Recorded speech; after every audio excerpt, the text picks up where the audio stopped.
All right, our guest tonight on Toyota Sports Talk. He's a busy man, Lake Lewis. He helped us out on Sunday after the game. He's back again on Toyota Sports Talk. Always covers the Washington Commanders and is well connected with the players and the coaching staff and does a great job on his website, Sports Journey. Lake, how are you? I'm good, my friend. How are you? Good. So, you know, the Victory Monday is passed and kind of that winning feeling is passed, and you kind of have to reset, right? Because you got another game, week 2 coming up against Denver. We'll go to that shortly, but just kind of your bullet points of what you saw from Sunday's game against Arizona. Yeah, I mean, it was something to behold as far as the fans finally being in the stadium, you know, because, Scott, we've seen some empty stadiums quite a bit over the years. So that was something that was really nice to see. And in the game itself, we saw this team fight. We saw this throughout the preseason. This time they fought and they got the W. That first half, Lake, I was like, what am I watching? They had like 3 turnovers, 4 sacks. I was expecting a lot different from the offense because you had the Eric Bieniemy. We were talking about it. You know, he's going to put his wrinkle on it, his stamp on the offense. It looked lifeless, and I just didn't know what I was seeing. I actually looked next to the person I was sitting next to in the press box, and I said, why do we subjugate ourselves to this every Sunday? Again, it was concerning. I mean, Sam Howell was getting beat up, you know, literally almost got knocked out the game on one play. But he showed some toughness, came back in. And I think what we realized, Scott, out of this whole turn of events is that we're going to see a young team finding its way as the season progresses. They found ways to lose over the years as opposed to win. And they took that game. They scored 10 points in the fourth quarter, not Arizona. Yep. So we do have to give them some credit. So they had 6 sacks, a lot of turnovers.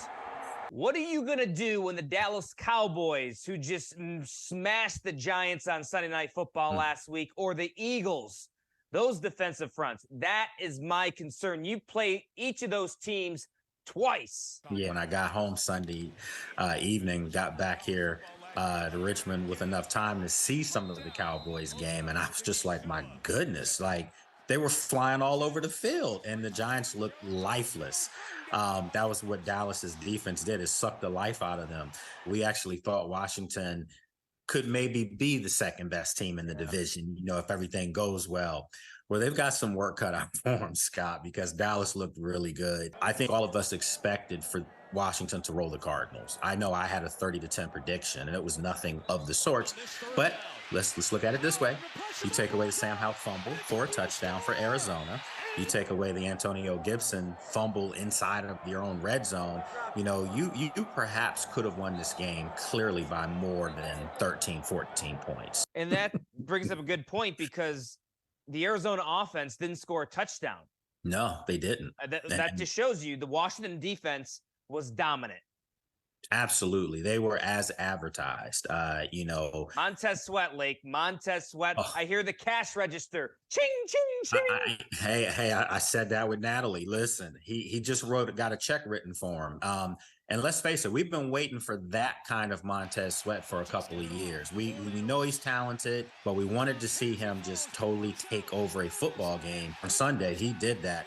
And I'm literally expecting to see him have this big breakout year where he could perhaps sniff a Pro Bowl. So now it's on to the Denver Broncos, taking on a Denver team, Lake, that lost at home to the Vegas Raiders. So you're going to be facing a little bit of a desperate team that doesn't want to go down 0-2. You don't want to get a team at home, for, you know, and then they've lost. So, hey, but if you're going to be a good team, you got to find a way to go out on the road and win. You and I have been talking about this all offseason. This team should go 2-0 to start the season. And then we start talking about Buffalo and the Eagles and things like that. But yeah, I think this is a winnable football game. And I think the offense will play so much better. They can't play any worse than they did, but they still found ways to be productive. Sam Howell scored with his legs, you know, so hey, they can go into Denver and win on Sunday. From a defensive perspective, facing Denver, you're going to have to deal with Russell Wilson, and he's caused Washington problems over the years when he was with Seattle. Just the mobility and his elusiveness of getting out of the pocket, making something happen with his legs. That's something to account for with Russell Wilson, because he can throw it, but he can also run it, Lake. Yeah, he's a Hall of Fame player. I mean, I don't think there's any debate with that. So he didn't have a great first year in Denver last year. They have a new coach, Sean Payton. As you said on Sunday, they lost. They lost to one of their in division rivals. So yeah, you're going to get a desperate team. Again, if you're Washington, you have to feel better about your chances because of what you did on Sunday. Your defense, especially, these guys got after it. I just think that they're going to have to make sure from the linebacker standpoint, Cody Barton or maybe Jamin Davis arrives. Those are going to be the guys that have to spotlight and shadow Russell Wilson. Unless Patrick Mahomes or Travis Kelce's walking in the door, I think Washington might be scoring a lot of low-scoring games this year. Defense, offense. I think it could be one of these physical slugfests. Every game out there for this team. They're not going to blow a lot of teams out. This game has the making of like a 17-16 type of football game. Special teams play. Hey, shout out Jamison Crowder because he does make a difference for them on special teams. Maybe you get a big return or something from him that changes the outcome of this game. He is Lake Lewis. Lake, always appreciate your time. Just another member of our 7 News Sports team. Appreciate you, buddy. All right, I appreciate you, my friend. Take care.